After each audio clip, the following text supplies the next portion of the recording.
Yo, what's up, Baron? What's up, man? Comfy cookies? Yo, thanks, buddy. We be breading the chicken.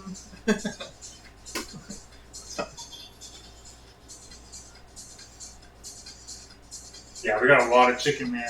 We got a lot of chicken.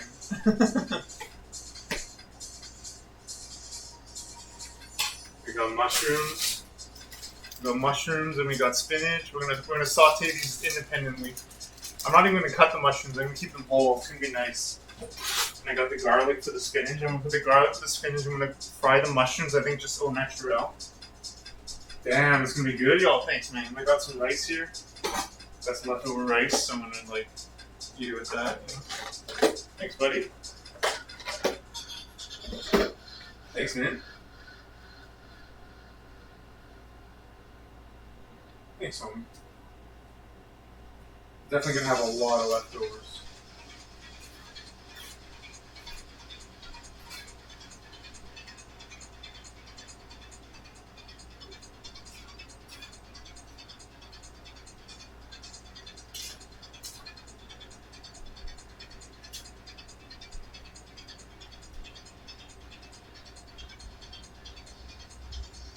That's the first one.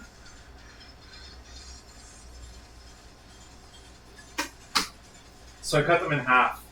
I sliced them in half, you see?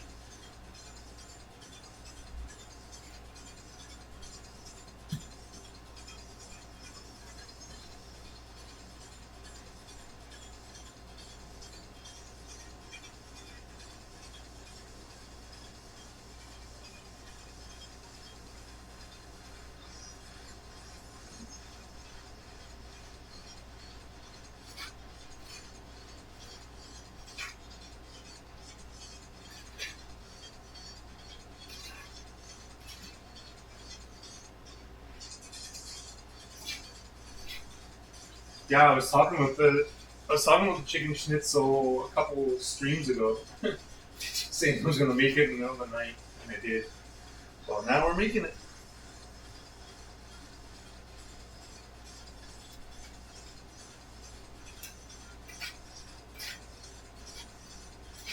I'm usually not so slow. Usually I'm a lot faster, but since I'm streaming, I don't know. I'm taking my time.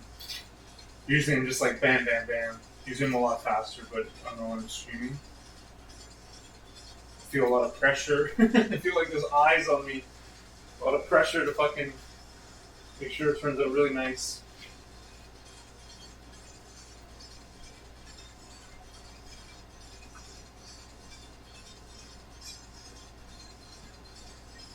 Got the chicken and the egg.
Chef guys, yo, thanks, man. Thanks, buddy. It's pretty simple, really simple stuff. Super simple. I like the simple stuff though. I'm a really pure cooker. You know, I got some oregano, I got salt, sea salt, got pepper. I have no sugar.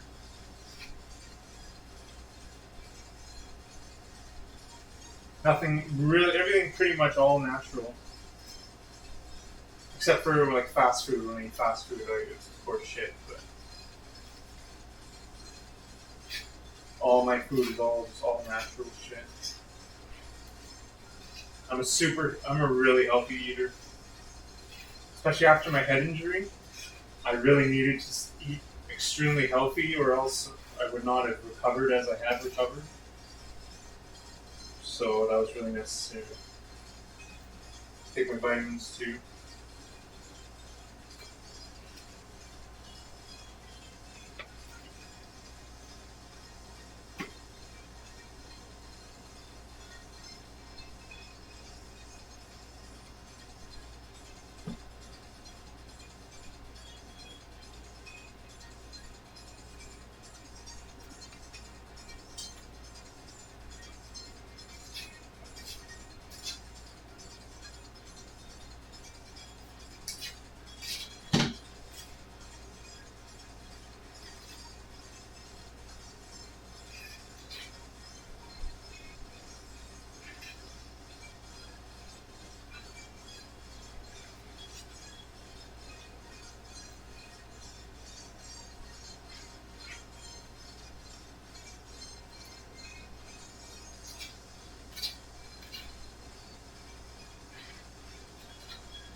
Alright, let's give a progress report.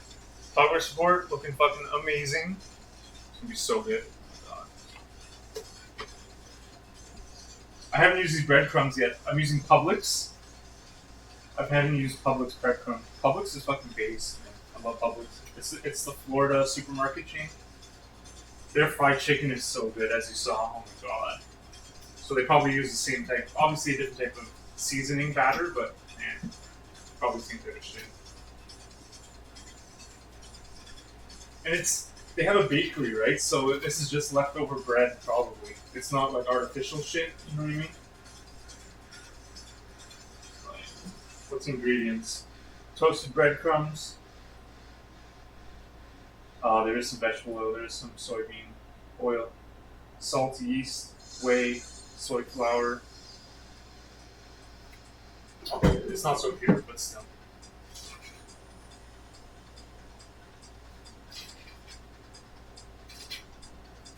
I mean, some soy isn't terrible, right? When you have massive amounts.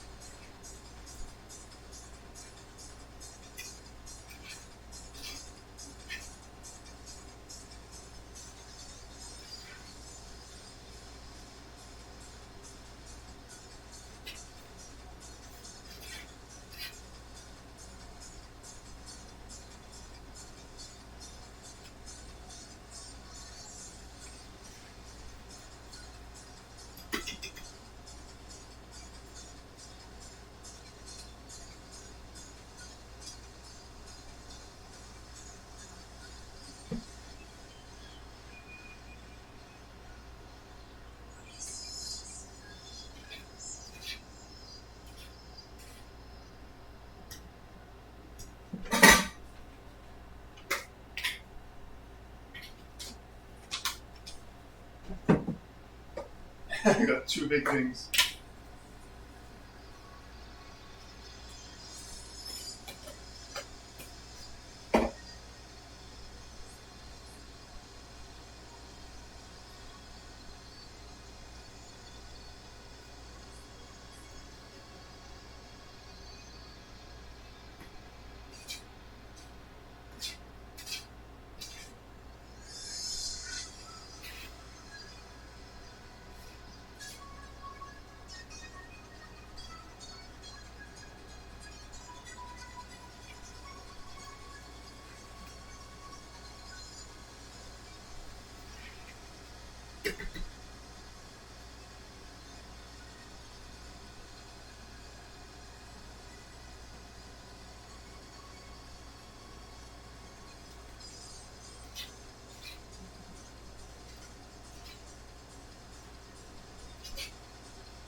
Two more pieces. Two more pieces of our mound of chicken. Fucking insane. So good. So good. So good.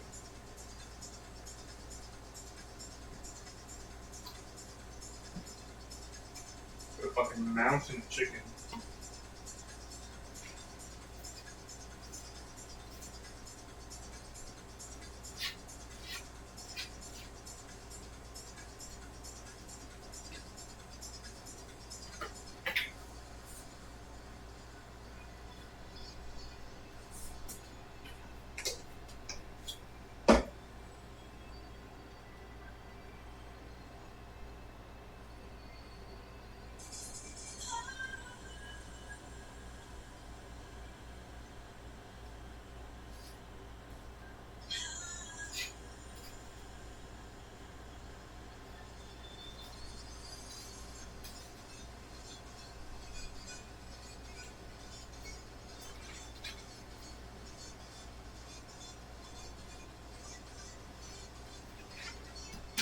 Last piece.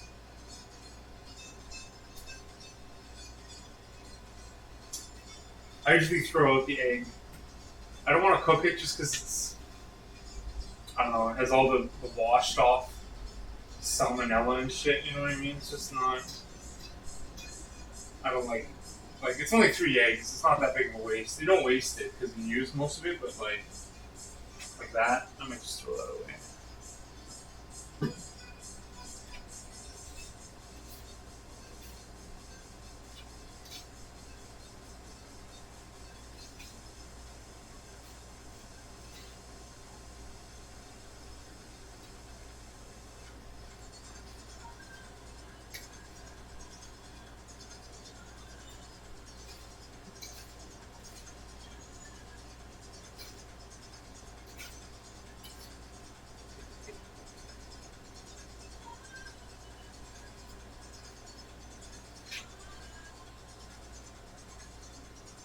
And all these breadcrumbs I'm probably throw away too, but whatever, what are you gonna do?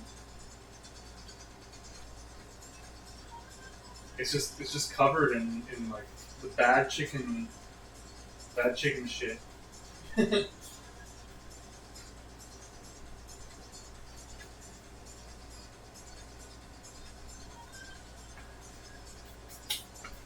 Fucking finished product. Here, let me put this away first. Fucking mound of chicken.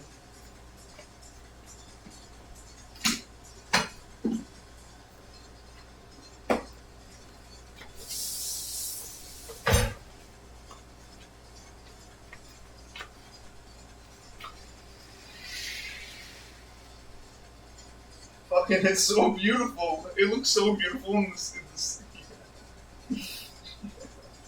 Thank you, dear chickens. Thank you for giving me your life. Thank you.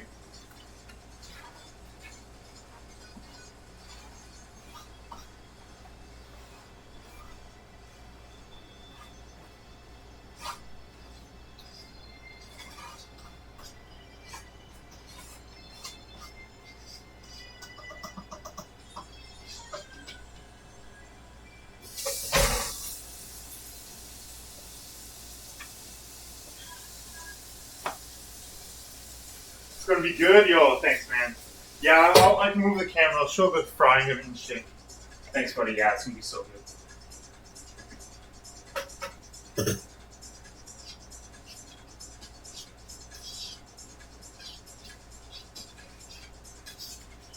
So you know, King will fall. He always asks what to eat for dinner. Well, now he can.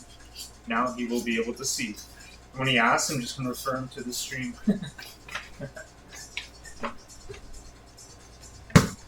I love it. I love that he asks. He's the man.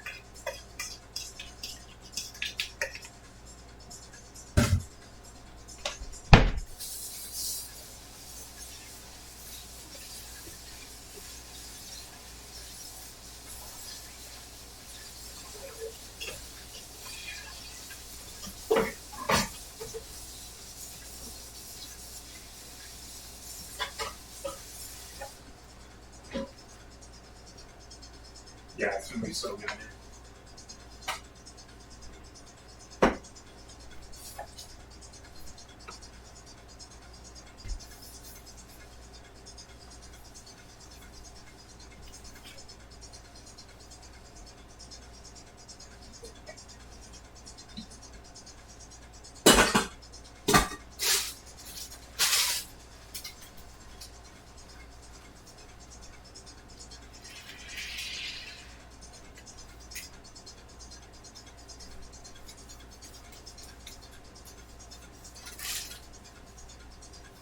be insane. I'm gonna do the chicken first, and then I'll probably do the veggies after. So I have 2 burners. I have an electric burner, but I don't know.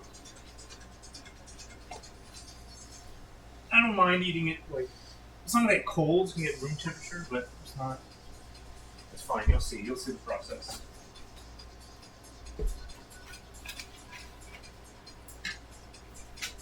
Oh no! No! Get a fucking overflow of chicken. So much fucking chicken, it overflowed. I guess that's a good problem to have. You know what I mean? Like overflowing of chicken. Oh no. It's fine, we'll wait first to cook.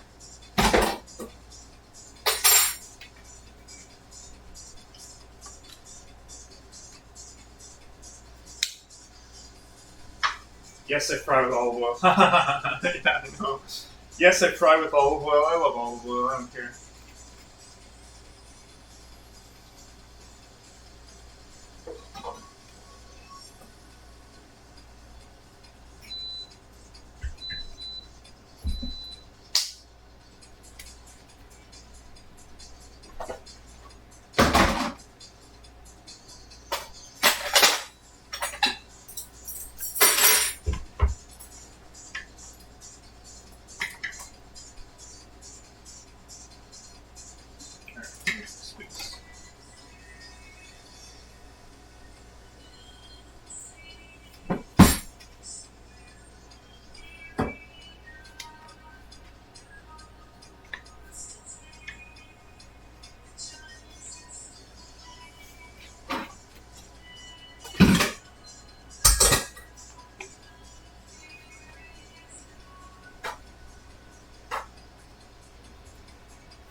So I add salt here usually.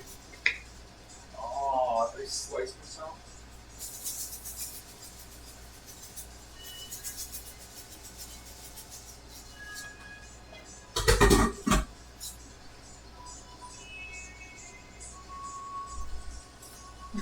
I bought this from a Jewish grocery store. That's why it's a red sea salt.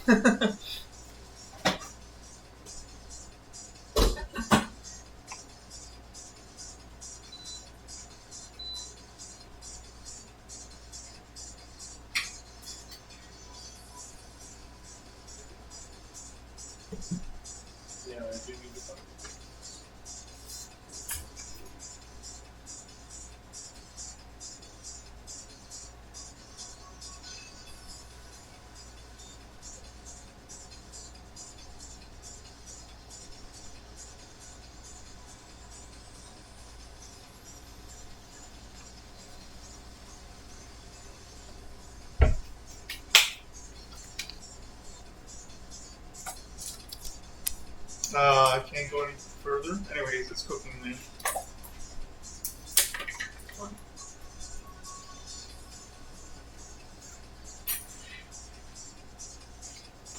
Mushrooms ready. Look at the spinach ready. Where's the bowl? Do I have another bowl here? I think I have another bowl. I do.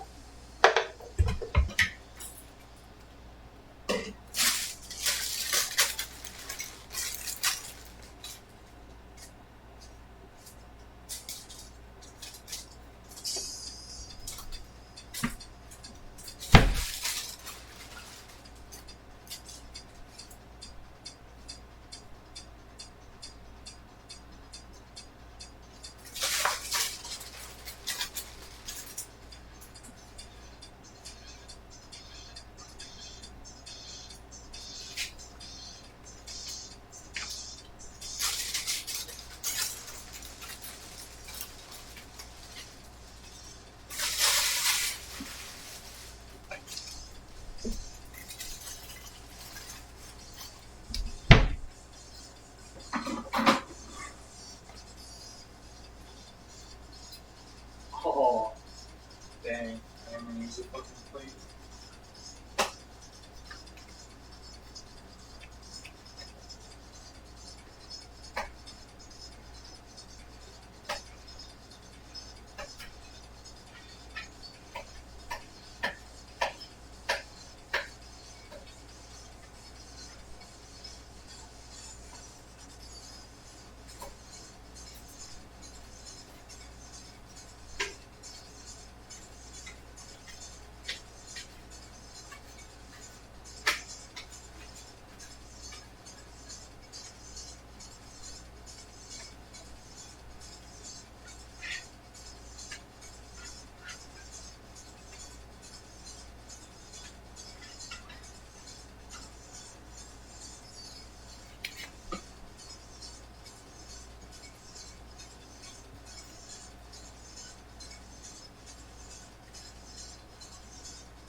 Come along nicely.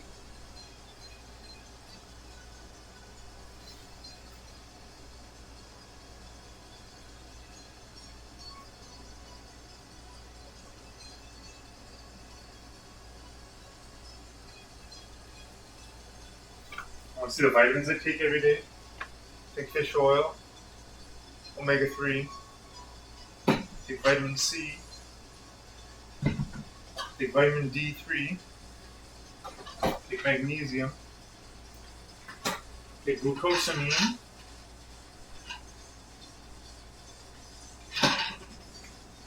and I take zinc, and this is vitamin B12. It's not magnesium, it's B12.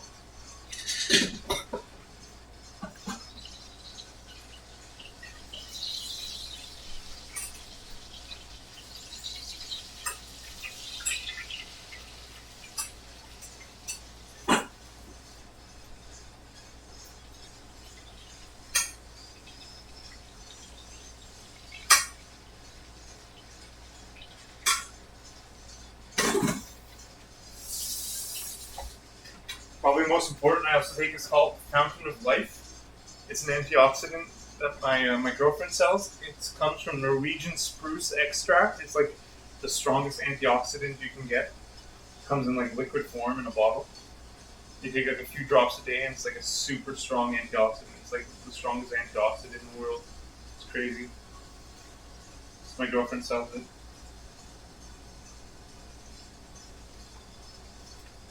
I would say this has helped me big time in helping with my face, the recovery of my face and the nerves, so that like, because like the nerve synapse, if there's like calcium buildup or whatever, it just fucks up your nerves, right? And my face has been coming back to normal slowly, you know.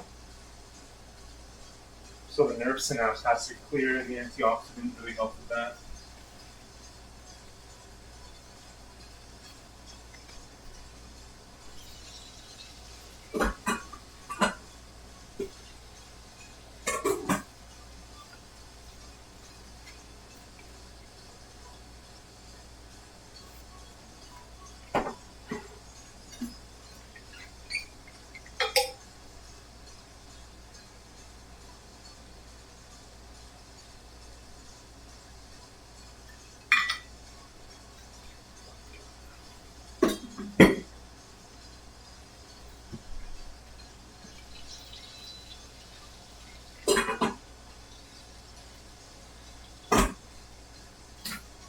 It's almost done. Maybe one more flip, and then this round will be done. Probably 2 more rounds. Got 2 more rounds of chicken there, and then I'm gonna cook these separately. These are just bare mushrooms. Like I'm just gonna roast, like saute them like this, and some oil, maybe some salt, and then we got the garlic, spinach. It's gonna be nice.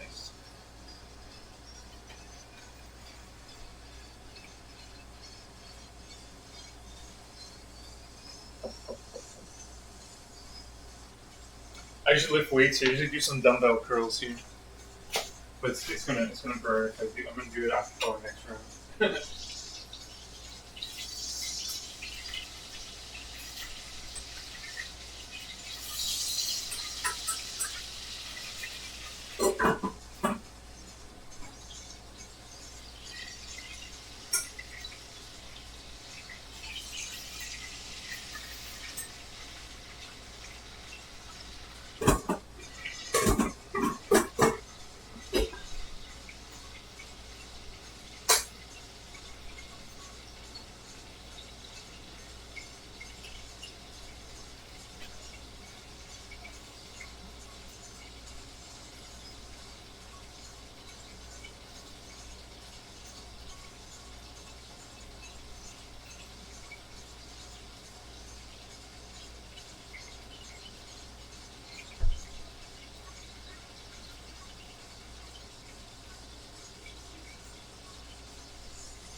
really fucking good. Turned out really, really, really fucking good. I don't know if you can see it. Turned out really good. Mmm.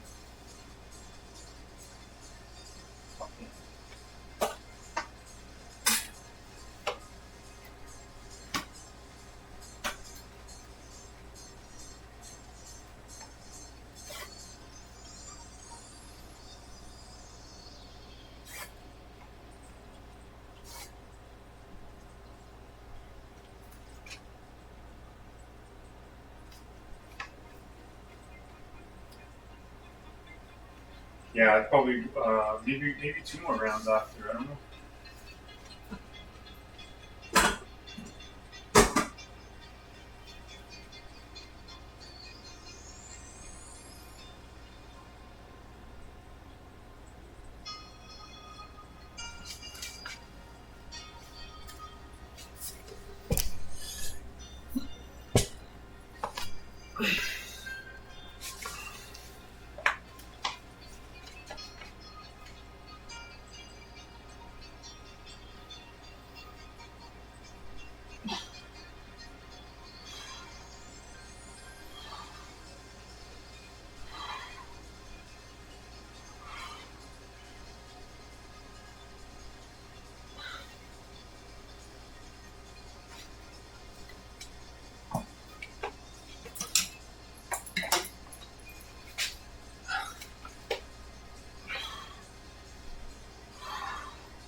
Yo, what's up, squirrel?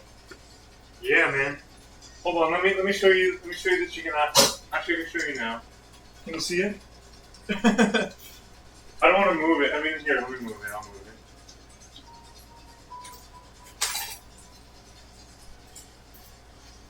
Oh yeah, buddy.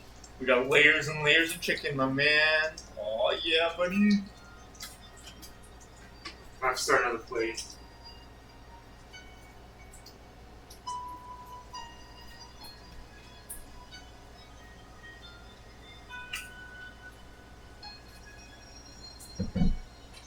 So we're about halfway through.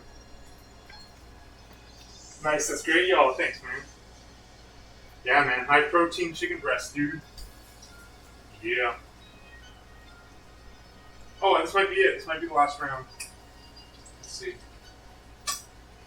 Thanks, man. This might be it. Yeah, I think this might be it. All right, that's good because I want to get started on the veggies. I only have 2 burners. That's fine.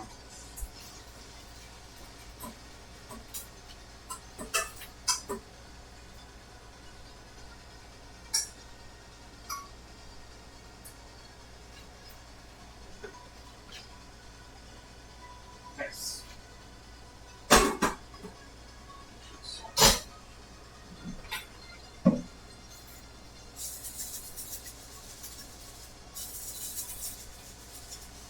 Got my Jewish Red Sea salt. Got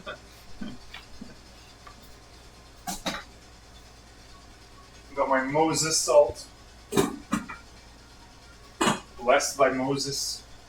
This is blessed by Moses. Do you cook every day? Yeah, that's like that's a lot of chicken. It'll be good for like a day or maybe a couple days. It's a lot of chicken. Yeah, I usually cook bulk. I'm weird. I don't mind eating cold food. I don't mind eating cold leftovers from the fridge. So I usually just open a Tupperware and eat it from the fridge.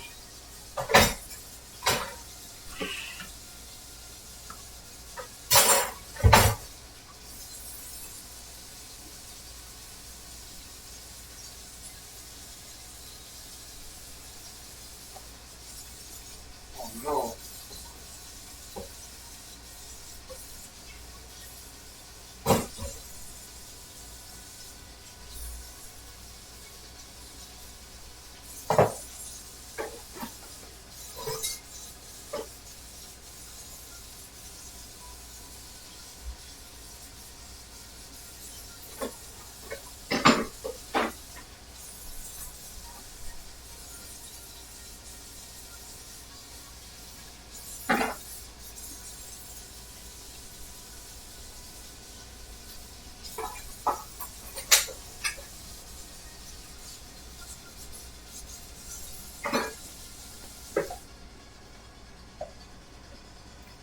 Yep.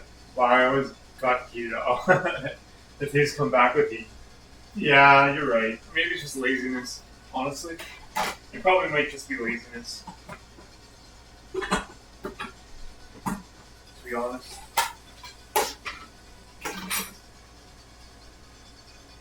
Oh.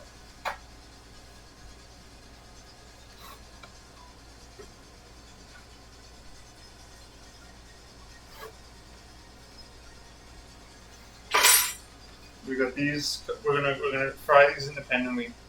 We're gonna have these. I'm not even cutting them. We're having them whole. It's gonna be nice. We got the garlic spinach. Nice. I cook very clean. I eat very clean. Like everything is all fucking natural shit. That's why I don't mind like my chicken getting cold per se. I don't mind like at all. Home cooked. Yeah, I mean, you got it, man. Or else, like, how can you survive? It's so expensive now. Obviously, it's better too. You may feel better and everything, but yeah, man, like my freezer's all just full of meat. Oh yeah, fuck yeah. For stew and shit, I got like stew and chicken and steak and shit. It's my fat. It's my fat dish.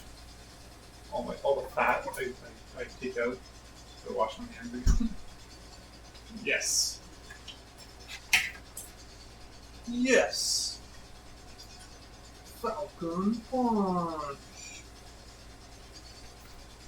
Show me your moves.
Becoming a chef, I can never do cooking for 8 hours a day. I know, man. Oh my god. I know. Or cooking for other people, man. I'm pretty slow. I'm a slow cooker too. Like how long have I been streaming for? I've been streaming for maybe an hour? Over an hour already?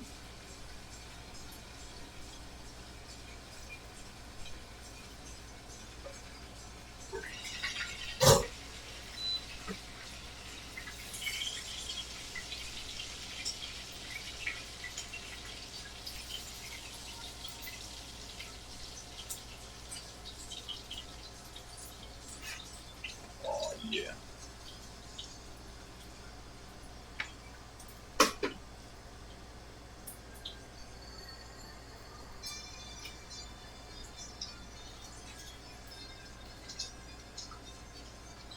It's like, should I just use this for the mushrooms? I don't know. That'd be insane. That'd be so insane. Let's do it. Let's try it. Let's go wild today.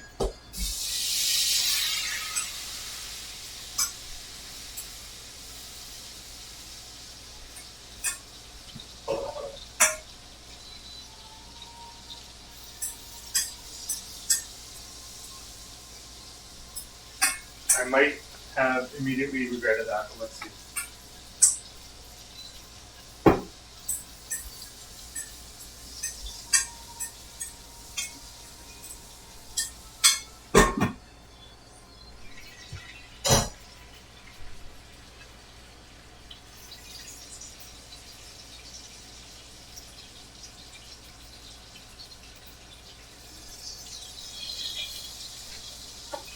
Should we do this too with the spinach?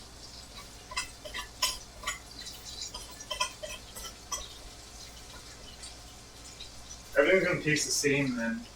Yo, what is spanky butt? What's up, man? Emerald Lagasse. No. I don't. Yeah, I gotta remove some of this shit. I got it. What's up, Spanky Butt? How you doing, man? Flex for Spanky Butt.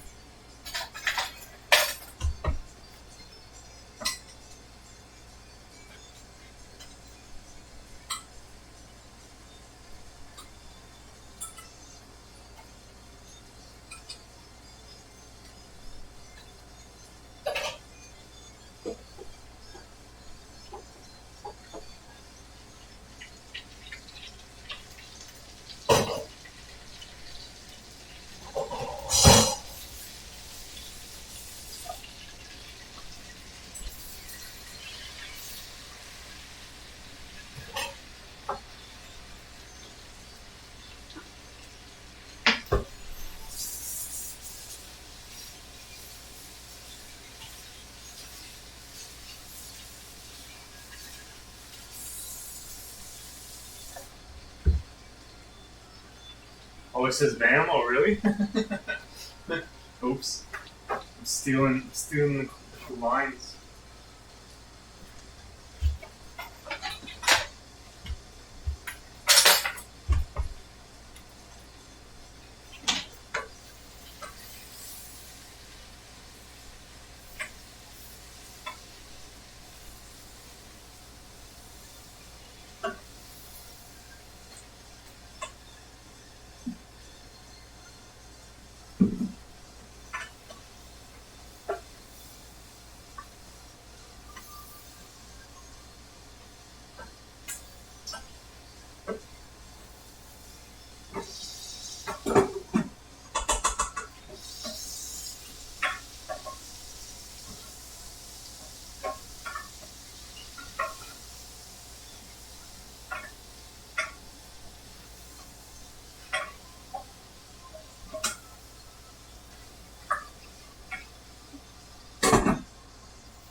Okay, this is like almost done.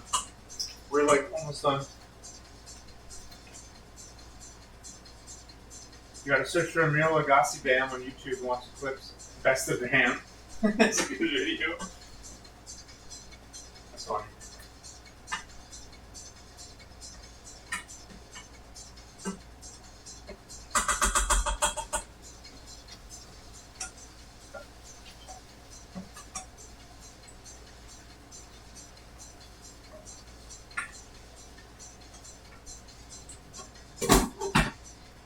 Yeah, we're like almost done. Might as well start making a plate now. The rice and shit. I got the rice here. As I said, straight up Tupperware out of the fridge. Make a plate.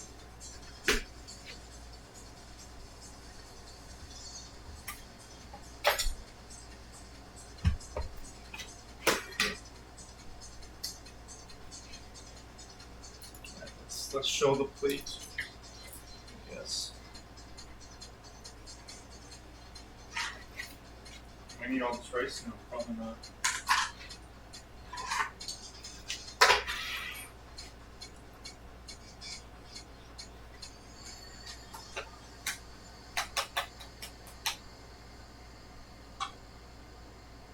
Yep, must have. I lived off those in LA. What's that, Tupperware?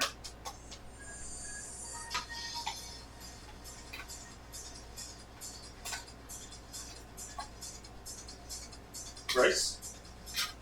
Yep, Tupperware. Okay, spilled rice everywhere. Rice is not the main attraction of this meal. We might have more later.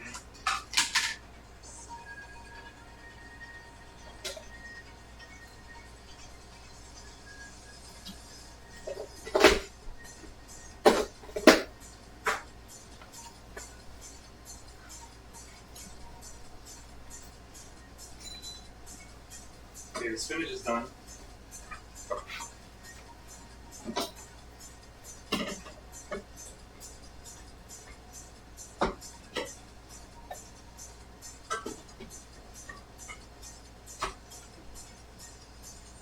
I have some lemon too.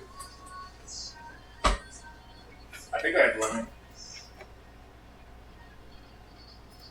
I think I do.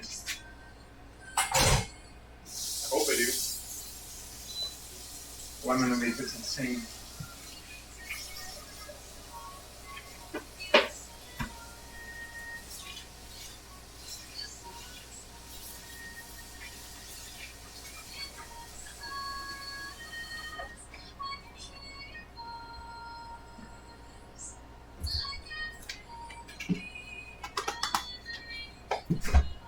Oh, I do. Yes.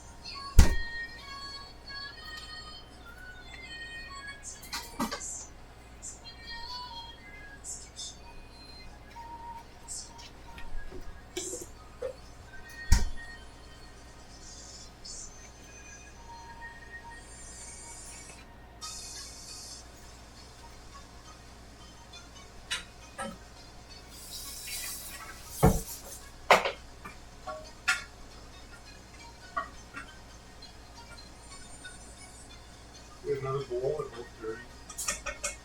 We got a plate, I guess. We don't have a plate.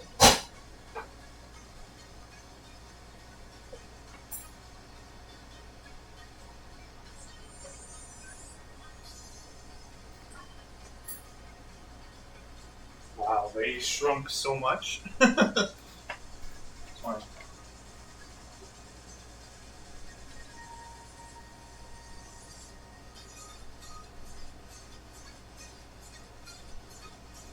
I mean, I might as well just put them all. Why not?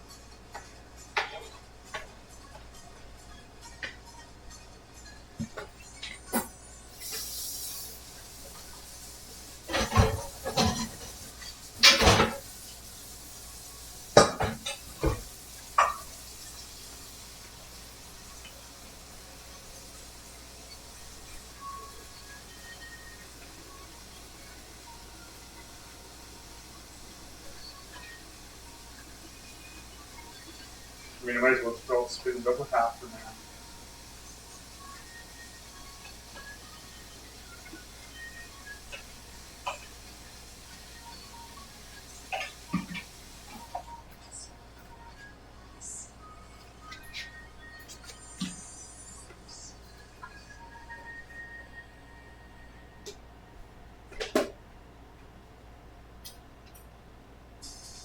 Alright, now the main attraction, the main event.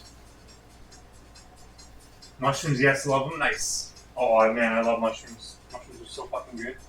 We're probably just gonna eat the top 4 pieces because they're there.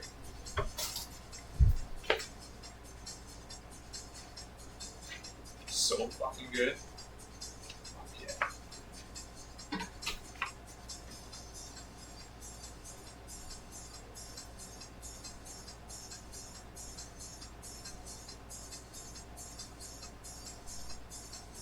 Here, we'll start with that.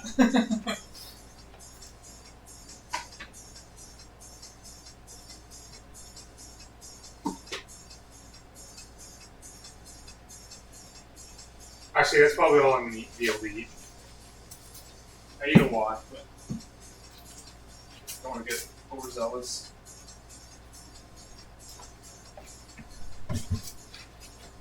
Fucking good. Color, you can't see the color though. I wish the camera color was better. Like I should take a photo of it. I am going to take a photo of it. And I'll probably put it on I'll probably stream GoldenEye tonight, and I'll probably put the photo. It's the background or whatever. Yeah, this looks so much colorful here. Look at this.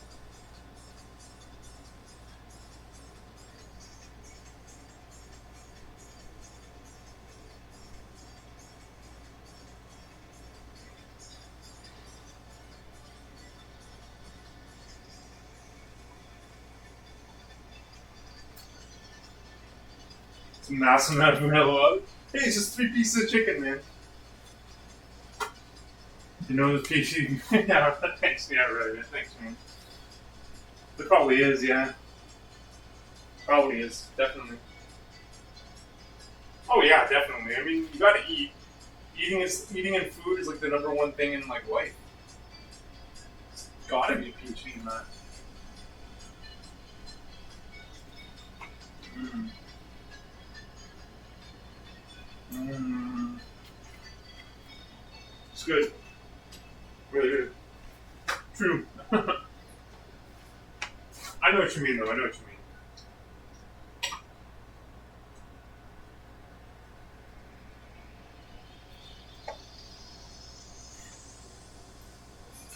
I'm gonna keep streaming while I eat. I'm gonna sit down. We're gonna eat together, I guess. Not together, but I'm gonna eat. You're gonna watch me, I guess. If that's cool. If you're okay with that, if you want. If not, it's okay. But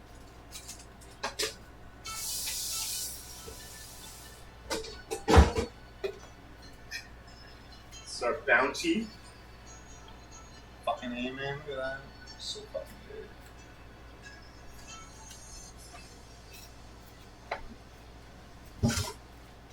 You wipe down, and then we're gonna eat.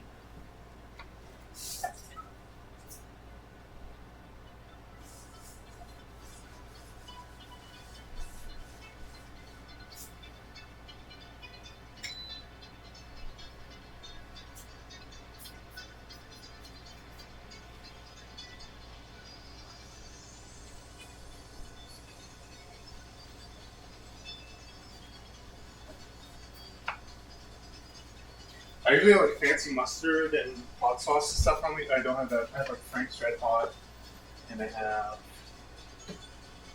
ketchup and then regular mustard.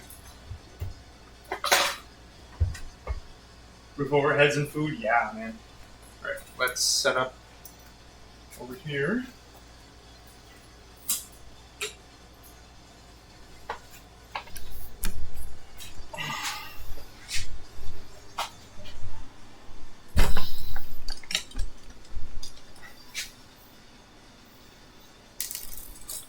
Thanks for being here, dudes and dudettes. Appreciate it big time.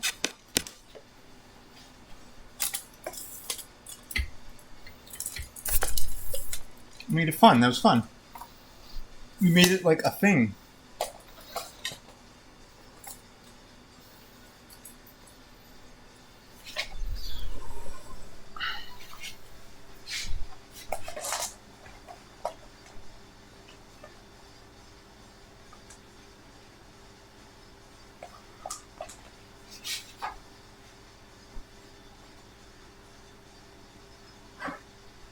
Everything in culinary school? Oh, no way. I know, yeah. Yeah, 100%, man. 100%, dude.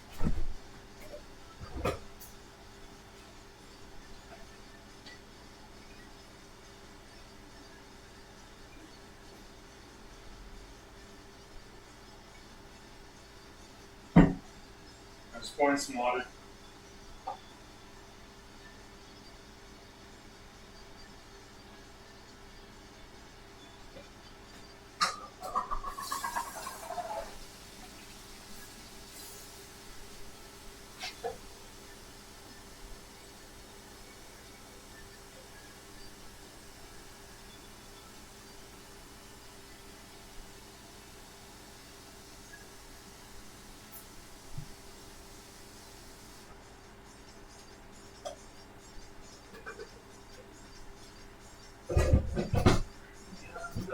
Three sauce. We have ketchup, red hot, and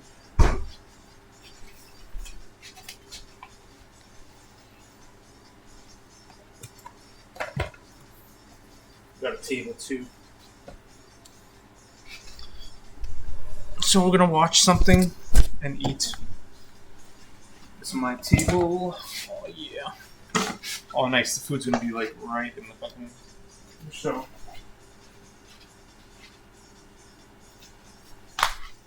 Look at that. Turned out pretty nice.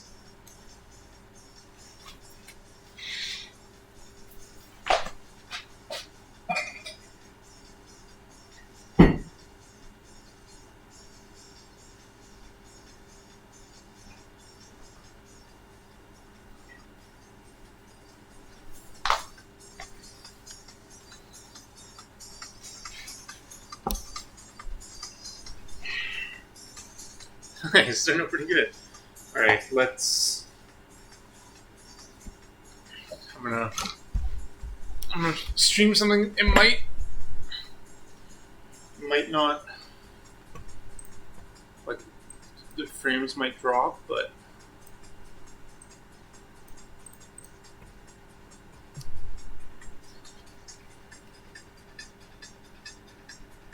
what are we gonna watch? I don't know what we're gonna watch. We might watch some megalithic stuff. I don't know yet.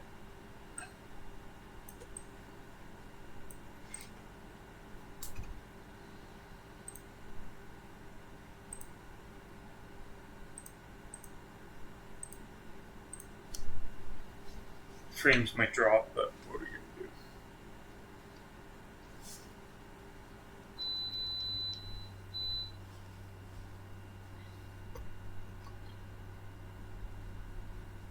Okay, I haven't seen this one. Exploring the Great Pyramid Mission in the Future of Egyptology. Let's watch that.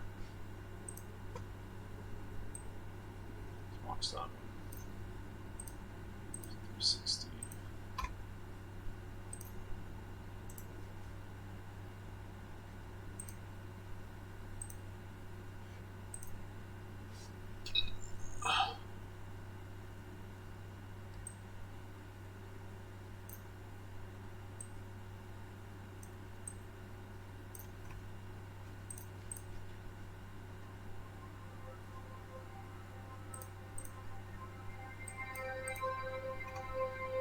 Welcome to History for Granite.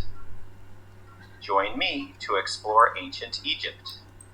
Together, we'll uncover secrets that only stones from antiquity can reveal. It's a brand new video. Please subscribe to the channel to show your support for this line of inquiry. It's 25 that minutes drives long. me to make more of this content for you. Since its creation, the Great Pyramid of Giza has never ceased to be a focal point of wonder and curiosity. Despite receiving more attention than perhaps any monument on Earth, there are still new investigations and discoveries that are proceeding in the present day.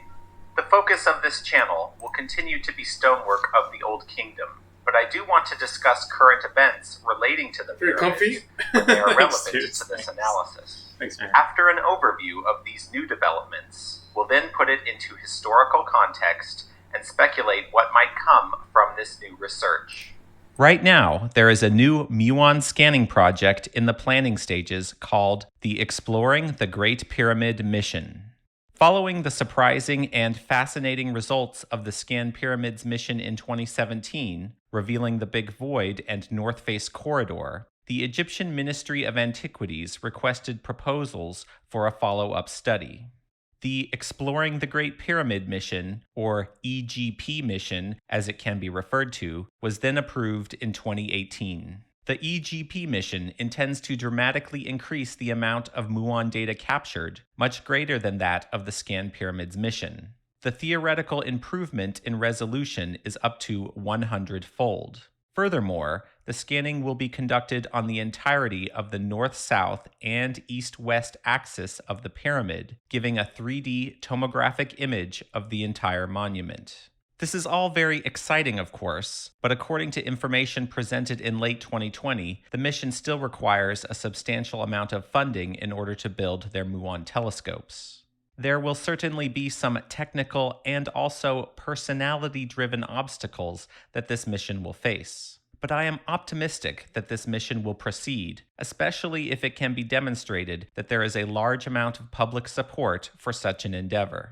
They have already assembled an impressive group of institutions and experts in high-energy physics, and like the Scan Pyramids project, we can be confident that the muon tomography will meet the highest standard of confidence that such experiments can offer. In order to improve resolution data by 2 orders of magnitude, the EGP mission will use much larger detectors than the Scan Pyramids plates, which only took up a few square meters of space and could fit within the chambers and corridors of the pyramid itself. In contrast, the new muon telescope arrays will consist of temperature-controlled cargo containers stacked in a 2x2 formation, each container holding 40 modules of scanning detectors. There will be 2 separate telescope arrays configured around the pyramid, one on the east-west axis and one on the north-south. These arrays will be moved along the entire length of their respective axes of the pyramid so as to get a complete 3D picture of the monument. Amazingly, these telescopes will use 1,000 square meters of active detector surface and are designed to capture events numbering 2.71 times 10 to the 10th power, a truly staggering amount of data, unprecedented in archaeological research. The new high-resolution muon tomographic image is anticipated to not only differentiate between stone and air, as the Scan Pyramids mission did, but also measure variations in density as small as 30%. The proposed minimum size for void detection is as small as a single pyramid block, about 1 cubic meter. However, in order to accomplish these results, the muon imaging technique will need further optimization than what has yet been achieved. Additionally, it is expected that about 2.5 years of scanning will be required to achieve that high level of detail. Now, let's talk about some logistical hurdles the Exploring the Great Pyramid mission will need to overcome in order to accomplish their goals. Of course, funding is a critical factor, and Alan Bross estimated the total cost of the project at $5 million, with an upward threshold of $10 million due to unforeseen costs associated with working in Egypt. At the time of Bross's presentation in late 2020, everyone on the mission team was working for it in their spare time without being paid. The budget for the EGP mission is actually very small by the standards of high-energy physics experiments, but much higher than a typical archaeological mission, which is usually under $50,000. The mission is looking for private funding rather than governmental bodies, but the reason for this strategy was not clarified. Needless to say, if any of you watching are associated with organizations that could fulfill a funding role, please do get in touch. If you're not sure how, send an email through my About channel tab and I'll make sure to make that connection. Before we speculate about what the EGP mission might discover, it's important to discuss the history of pyramid scanning and clarify the controversies in Egyptology about hidden spaces within the structures. Understanding this history will explain why some influential personalities are adversarial towards scanning and hopefully help the EGP mission avoid mistakes that have occurred in previous missions. The modern story begins in 1970, when muon scanning was conducted on Khafre's pyramid. This pyramid's internal structure is fairly simple, with all of the corridors and chambers directed into the bedrock, and nothing within the masonry itself except the outer portion of a descending corridor. It was quite reasonable to wonder if there might be hidden structures in Khafre's pyramid, given the contrast between it and Khufu's pyramid with a complex system of upper chambers and galleries. The mission of scanning Khafre's pyramid yielded no signs of hidden features within the structure. These results may be correct, but even if they aren't, the technology at the time probably didn't have the necessary resolution or computing power to get a positive result from corridors or chambers of a standard size. In the mid-1980s, a different approach to scanning was conducted using a technique called microgravimetry. This technique detects minuscule changes in the force of gravity in a localized area. The idea is that a lower pull of gravity means less matter and thereby an empty space nearby. According to Alan Bross's presentation, these scans were only requested by the Ministry of Antiquities out of concern about the cracks in the ceiling of the king's chamber. The ministry wanted to know if nearby empty spaces were causing this stress, and looking for secret chambers or corridors wasn't the cause of the investigation. As it so happens, in order for microgravimetry to work, you need very good data on the density of the structure you are scanning, and so the entire pyramid was scanned, and some interesting results led to other localized investigations near the Queen's Chamber.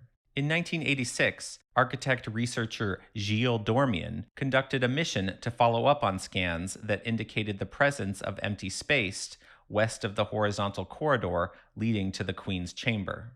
This horizontal corridor also has unusual masonry with its non-staggered joints. Staggering blocks is an absolute rule of design for all pyramid construction, and this corridor is the only exception. Dormian's mission was given permission to drill 3 holes in the western wall of the corridor, hoping to penetrate to hidden antechambers or unknown pyramid features. I must add, in Dormian's defense, the size of the drill bits was much larger than he desired. Limitations in the available technology required the drill holes to be quite conspicuous. Unfortunately for Dormian, the press caught wind of his mission before drilling commenced, and thus expectations were set ridiculously high for the experiment.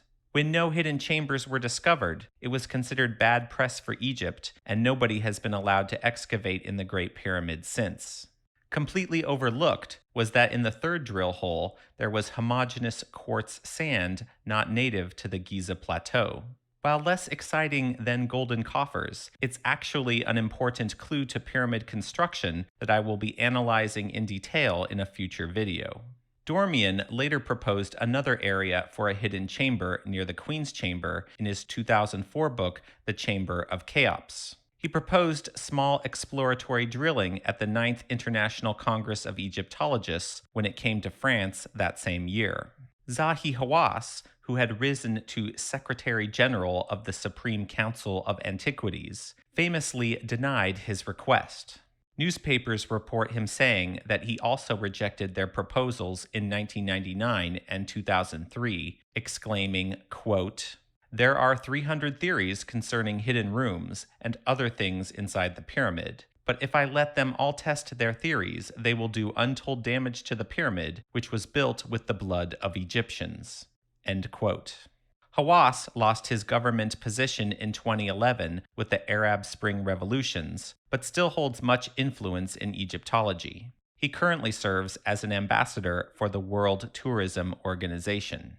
In 2015, the Scan Pyramids mission was approved by the Ministry of Antiquities to proceed with various non-invasive scanning techniques, including infrared thermography, muon radiography, and 3D reconstruction.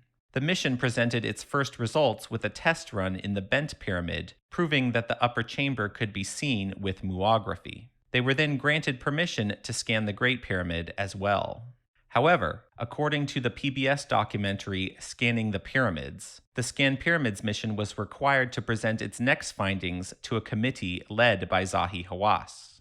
In interviews at the time, Hawass proclaimed his skepticism and concerns, summarized in this soundbite. Actually, I don't believe on all this type of techniques. Personally, I hope that I will be wrong and they will show me something accurate, because all the science that has been done with pyramids for the last 100 years, it's a result in the air. Because we know inside the Great Pyramid there is cavities, I really believe that Cubes burial chamber is still hidden inside. I do hope that I am wrong and these techniques will bring something accurate. The essence of Hawass's complaint is that previous scans have not produced data that was completely reliable. The microgravimetry in particular wasn't completely accurate because the different densities of limestone, mortar, sand, and masonry joints are of unknowable quantities in the pyramid. Lacking the technical knowledge to evaluate each scanning technique on its individual merits, he simply dismisses them all. The first cavities detected by the Scan Pyramids muography were empty space behind the chevrons above the Great Pyramid entrance and a void near a notch on the northeast corner high up in the structure. When presenting these findings to the committee led by Hawass, the PBS Scanning the Pyramids documentary states, quote, "This time, the meeting with Egyptologists is held behind closed doors. No cameras allowed." And, quote, In the end, the committee authorizes Scan Pyramids to continue their work on the Khufu Pyramid, but barely. The committee calls the two discoveries mere anomalies. End quote. Mehdi Tayyubi of the Scan Pyramids mission then explains that the committee is skeptical that muography can actually differentiate between open air and lower density regions created by smaller stones. Interestingly, at this time the Scan Pyramids mission had already detected the Big Void, but chose not to present those findings until they gathered additional data. During this time, Zahi Hawass and Mark Lehner collaborated on a book they titled Giza and the Pyramids, The Definitive History?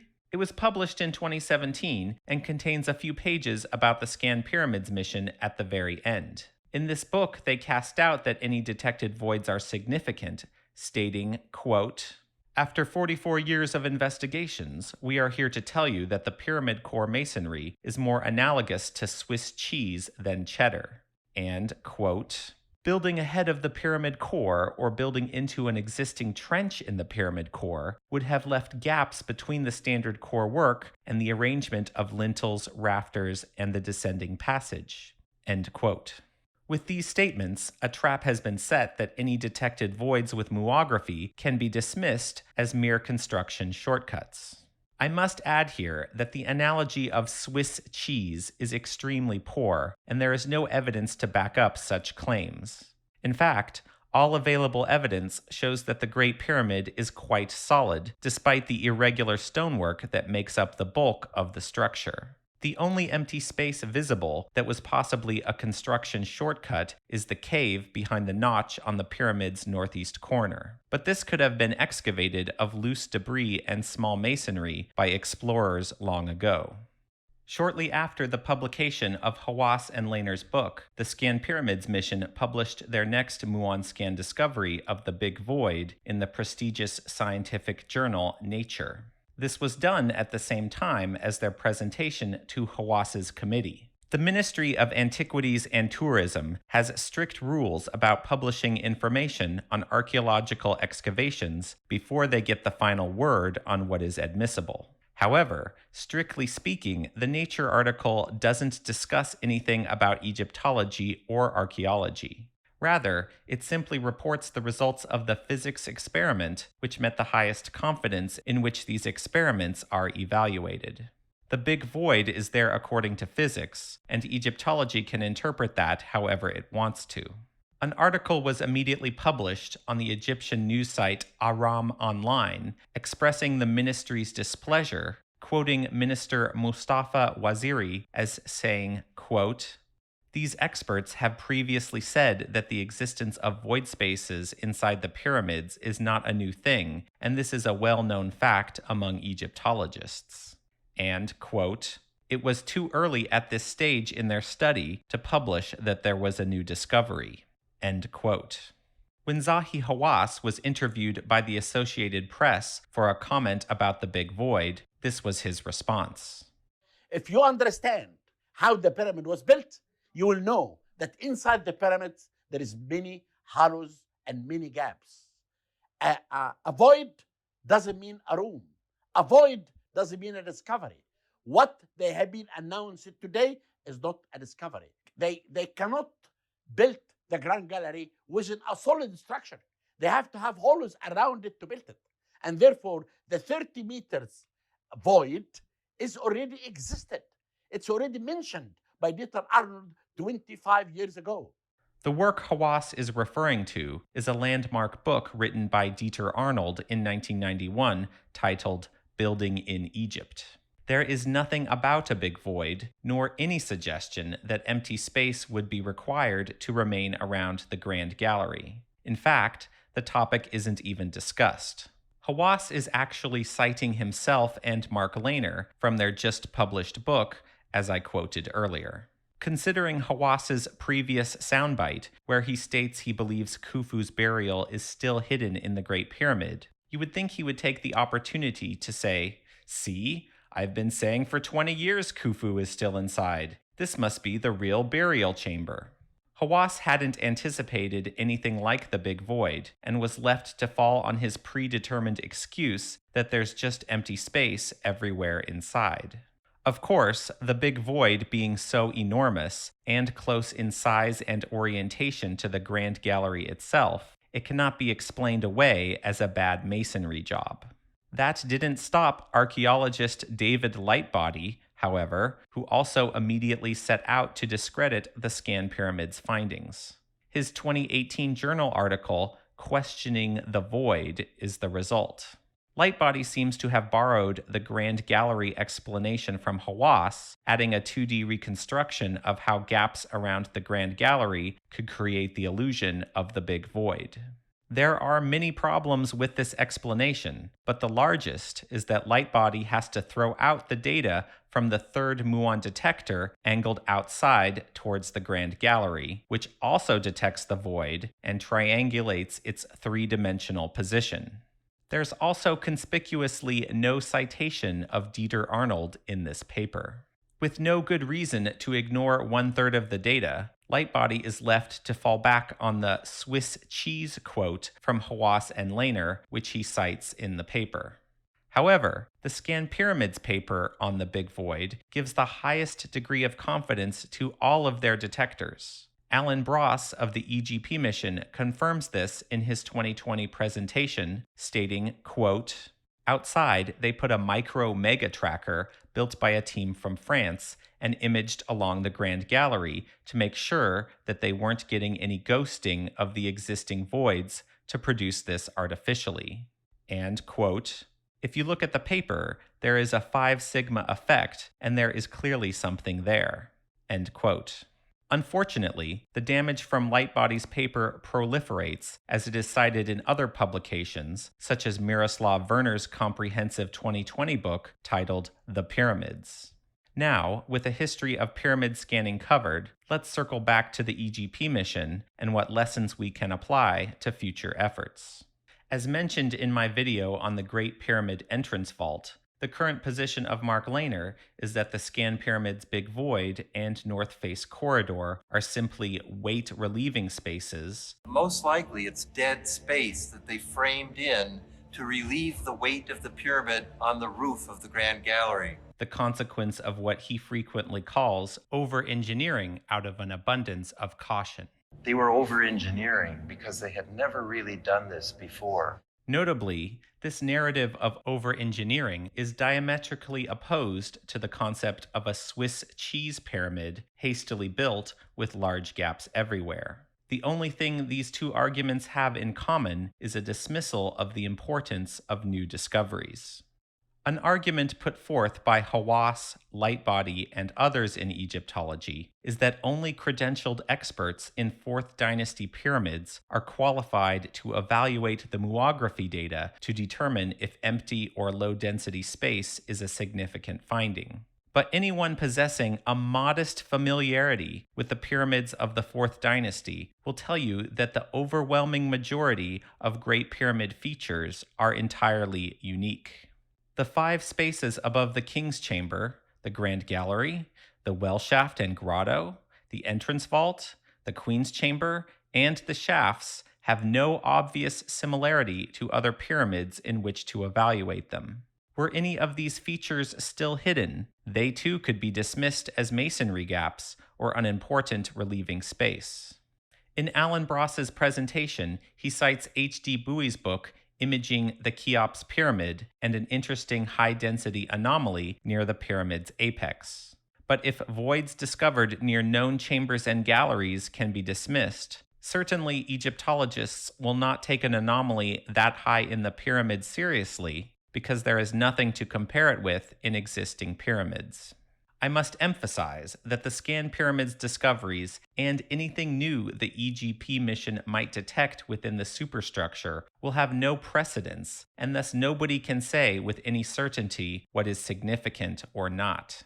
As of 2020, Monte Carlo computer simulations for the EGP mission show a high confidence of detecting voids with a resolution of 6 meters in diameter, a modest ability at 3 meters, and questionable results at 1 meter.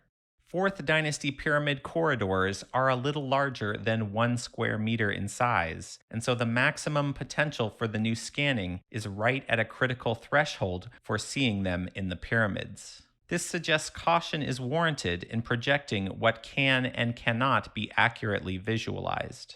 If the data is accurate enough to see density differences between the rougher fill limestone masonry and finely dressed blocks with minimal joints, then perhaps we'll finally get an answer to the method of construction for the Great Pyramid. At the very least, we'll be able to eliminate a large number of theories about it. As long as the tomographic image gives accurate dimensions of spaces such as the Big Void, the design of the ceilings can then be inferred, and some of their functional purpose can be deduced. While the potential for understanding the Great Pyramid may be dramatically increased with this new data, it seems wise to underpromise what we can know with certainty. Already, I have seen articles online quoting Alan Bross as stating the project, quote, may even be able to detect artifacts inside the hidden voids with such detail that they can distinguish the types of material, pottery, metals, stone, or wood, of which they're comprised. End quote. That statement is probably just salesmanship, but Bross needs to be aware of what he's up against. The EGP mission should probably frame its presentation solely within the bounds of a physics experiment and get assurance that it can release its data publicly. Afterwards, Egyptology can then debate what it all means. At least then, the public can get an unbiased visualization and decide for themselves what is important. Had the Scan Pyramids mission not done this, the public may never have been informed that the Big Void existed at all. At the very least, we can be confident that if the EGP mission proceeds, we will get a much better understanding of what the Big Void looks like and its exact position in the pyramid. This should be the primary mission goal, and anything else that is revealed can be considered a happy bonus. Framing the project any other way is setting it up for failure, given the resistance seen on previous scan missions.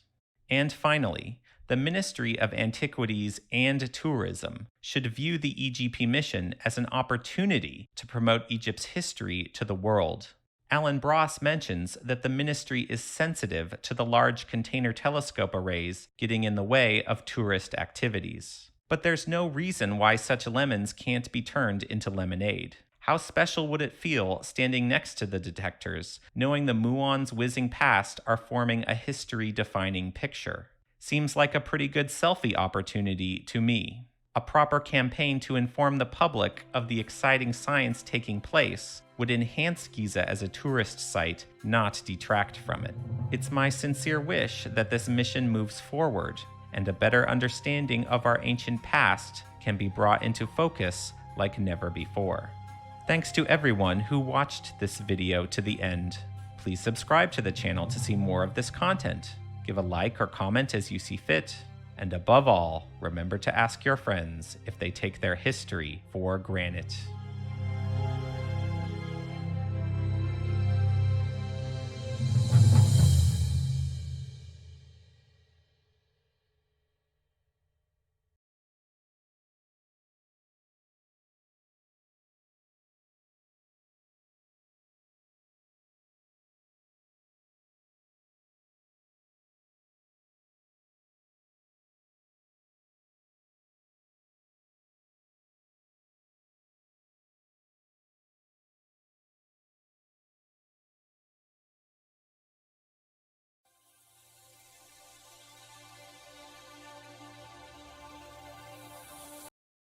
Professionally. Then, shortly afterwards, I presented him with more on the mechanical energy, and when I made my interpretation, I thought that if there was any electrical activity, then that would be related to the quartz in the granite in the King's Chamber. But why would somebody actually even think that a pile of rocks could be a power plant? Well, actually gathering the data, the measurements, and William Flinders Petrie did he did a couple of decades of work in Egypt, and his measurements are what I relied on to determine that over a scale of 13 acres, you have a building that if you scaled it down to the size of what we know as a machine, or see as a machine on a daily basis, you would have a more precise machine than what we need to generate. We have the shaft, the descending passage. If you go to, if you go and look, just hold your thumbnail up, and your thumbnail is about 20 thousandths of an inch thick, and that passageway is aligned within the thickness of a thumbnail, and that's over 150 feet. That makes engineers sit up and take notice. If you look at the joints in the Queen's chamber, and you see that you can't even fit a piece of paper, cigarette paper between them, between those joints. I mean, that is a precision that is extraordinary, particularly from a time that they were supposed to be using copper chisels, stone balls, and wooden mallets. But there's a lot of other features within the Great Pyramid, and essentially, as I describe in the Giza power plant, the source of the energy is the Earth. Now, the ascending passage is related to the movement of sound within the Grand Gallery. But what happened was that they had what I call a resonant chamber, the King's chamber, that was forced to vibrate, and it vibrated at a high energy level. Hydrogen was created in the Queen's chamber. I call that the reaction chamber. And there's evidence to support that particular theory, in that there are residual substances that support that, and also just the function of the entire system. So with hydrogen being generated in the Grand Gallery, what you have is a series of resonators that gather the earth energies coming through the pyramid, converts that energy to airborne sound, which is then focused into the King's chamber, causing the granite to move significantly. So in the Queen's chamber, the shafts terminated 5 inches to the inside of the wall. So I proposed that there were two fluids, two chemicals that came together in that chamber, and there was a reaction that boiled off hydrogen. Now, the evidence to prove that, or to support that, is essentially that 5-inch left, or that piece of... Yo, dudes, yeah, I think I'm gonna relax, do some dishes. This is the final product. This was our hard work. I'm gonna probably relax and play some GoldenEye later tonight. Let's enlarge this. Oh yeah, so good. Turned out so good. All right, nice y'all. Thanks, dude. Thanks, man. Yeah, I'm gonna do the dishes and relax a bit. Maybe drink a coffee, and then I'll play GoldenEye in a little bit. I want to play Aztec. I want to get the PB, man. I need to. Okay, thank you for my cooking stream. Yo, what's up, Anomaly? Peace. Yo, thanks, Baron. Gotta get up at 6 a.m.? Holy moly. Good stuff. Nice, man. I guess you're working tomorrow at the depot? Yo, song right now. You made that? I did, my man. I did, homie. It was schnitzel with mushrooms and rice, sliced, like chicken breast, sliced cut in half with spinach with lemon and garlic. It was really good. Let me show you my bounty. I streamed it all. If you want to watch, I'm gonna sign off. If you want to watch the stream, I streamed it all. Let me show you my bounty I made. I got Sec, I'll be back.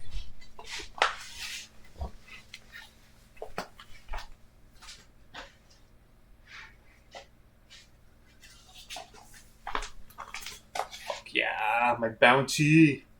So good. So fucking good. So much fucking chicken.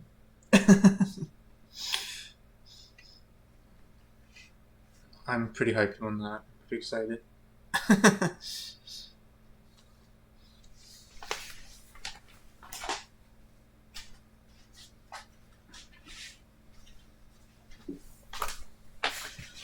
Oh, yo, I would share. I know, man. All for us. I know, man. Dudes, I would. I really would. I honestly would.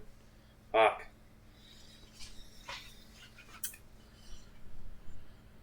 All right. What's this? That's the final product. That's what I ate. That was my dinner. That was on my plate.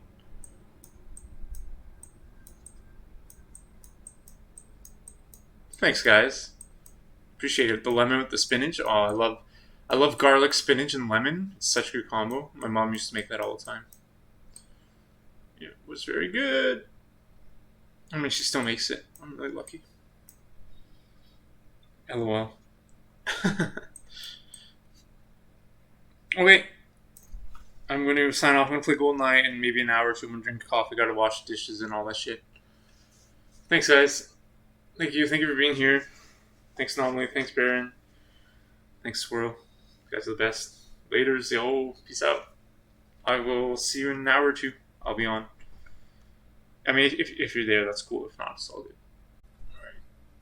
Alright. Talk to you soon. Thank you.